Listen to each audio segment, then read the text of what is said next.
guys, bienvenue sur Bidat. Alors pour ce Bidat, je voudrais me tourner particulièrement vers toutes les personnes de couleur, où je voudrais m'adresser à l'homme noir, homme avec un grand H, bien entendu. Et si je le fais, c'est à cause de tout ce qui se fait là actuellement. C'est bien sûr pas un sujet d'actualité, mais parce que je suis noire, parce que je suis humaine et surtout parce que je suis chrétienne, c'est dans mon devoir que d'encourager, motiver, donner un message d'espoir, aussi consoler tous ceux qui sont dans le besoin.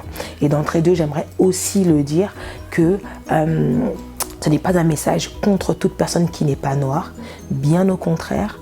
Nous savons que all life matters, et si on le dit nous chrétiens, c'est pas parce que ça sonne bien ou parce qu'un homme ou un groupe donne l'on dit, mais c'est parce que la Bible nous le confirme, bien entendu. Mais c'est aussi justement une opportunité pour moi de dire aussi à mes frères et sœurs chrétiens qui ne sont pas noirs que de devenir en fait cette plateforme là maintenant sur le champ pour toutes ces personnes de couleur qui sont frustrées, qui se sentent super mal, qui se sentent complètement rabaissées et méprisées à cause de toutes ces violences, à cause de toutes ces discriminations, à cause de tous ces mauvais stéréotypes qu'on nous colle à la peau.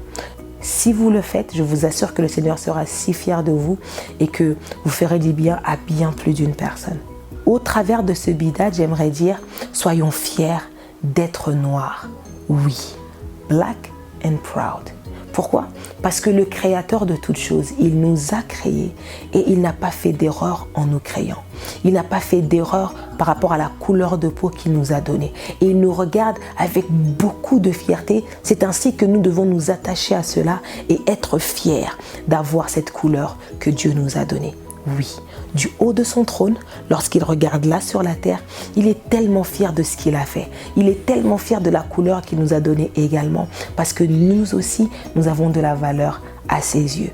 Yes, Black Lives Matter.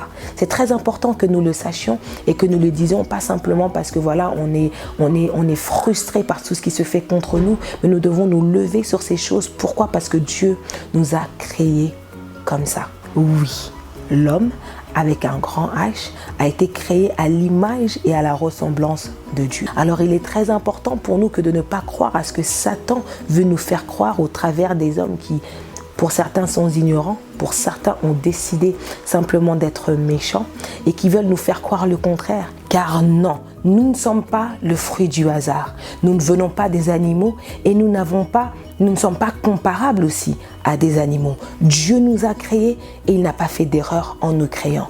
La couleur de notre peau n'est absolument pas sale. Nous ne sommes pas non plus signes de saleté.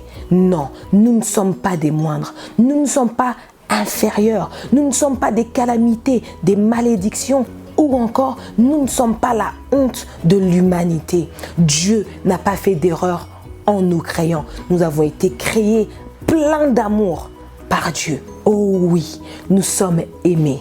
Nous sommes profondément aimés par Dieu. Oui, nous sommes bénis. Nous sommes extraordinairement bénis par Dieu. Nous avons de la valeur. Le diable le sait et c'est pourquoi il veut nous faire croire le contraire. Bien-aimés dans le Seigneur, ne croyons pas à ce que le monde veut nous faire croire, parce qu'en réalité, nous sommes importants. Tellement important que le monde serait incomplet sans nous. Oui, Dieu n'a pas fait d'erreur. Oui, nous avons notre place sur cette terre. Oui, nous avons le droit de vivre et de se jouir de la vie. J'ai envie de dire encore, oui, nous avons été créés pour la gloire de Dieu. Oui, Dieu s'est investi en nous aussi. Que vous soyez chrétien ou pas, sachez-le, Dieu vous aime. Sachez-le, il y a un sang qui a été versé sur la croix du Calvaire afin que tous soyons sauvés, afin que tous parvenions au salut et afin que tous puissions nous jouir de la place qu'il nous a préparée et qu'il est parti nous préparer dans le ciel.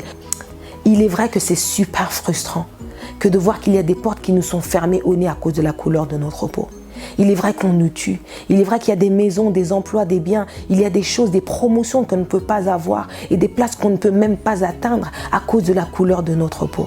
Et surtout à cause aussi des stéréotypes qu'on nous colle à la peau. parce que c'est frustrant. À notre tour, ne boycottons pas ou encore ne négligeons pas, ne regardons pas avec dédain nos frères et sœurs qui sont en Afrique, nos frères et sœurs qui ne maîtrisent pas la langue de Shakespeare ou de Molière. Non, ne méprisons pas, ne boycottons pas peut-être les projets ou encore les business ou encore les magasins, peu importe, de nos frères et sœurs qui sont aussi de couleur comme nous. Non, parce que le menteur, le voleur, le bandit, l'escroc, le méchant n'a pas de couleur. Bien-aimés dans le Seigneur, nous devons dire non. Non au tribalisme, non à la méchanceté, à l'être humain. Parce que all life matters, Black Lives Matters. Pour vous, mais aussi pour votre autre frère noir. Apprenons aussi à acheter chez les Noirs. Apprenons à aussi utiliser les services des Noirs en faisant confiance. C'est vrai, nous avons tous des défauts. Tous alors. L'homme est faillible. Mais il y a des hommes bons sur la terre. Il y a des hommes justes sur la terre. Et il y a des hommes remplis du véritable amour. Et ça aussi, ça n'a pas de couleur. Et j'aimerais finir par dire, il est vrai que le racisme existe. On le vit, on le voit. Il est bien plus accentué chez les hommes de couleur. Mais ne tombons pas dans le piège de l'ennemi qui est que nous aussi, à notre tour, nous devenions racistes. Oui, c'est vrai qu'il y a des gens qui sont injustes envers nous. Ce n'est pas pour autant que nous devons faire de même. Non, que ceux qui font le bien continuent à faire le bien. Protestons, revendiquons nos droits. Exprimons notre ras-le-bol. Oui, mais tout cela dans l'amour. Tout cela afin que justement, qu'il y ait justice. Je m'adresse à un homme noir frustré. Je m'adresse à un homme noir fatigué d'être regardé comme un voleur, comme un moins que rien, comme un bandit, comme un escroc, comme quelqu'un qui n'ira pas loin. Je viens dire ceci. Ne deviens pas raciste. C'est le piège de l'ennemi. C'est le piège de Satan. Parce qu'il s'en fout de la couleur de la peau. Mais ce qu'il veut, c'est de détruire la créature que Dieu a créée à son image et à sa ressemblance. Alors pendant que nous protestons, pendant que nous cherchons que justice soit faite, pendant que nous exprimons justement notre ras-le-bol, n'oublions pas une chose. Le deuxième commandement est que nous devons aimer notre prochain comme nous nous aimons nous-mêmes. J'ai envie de dire à quelqu'un, until next time, be black and proud.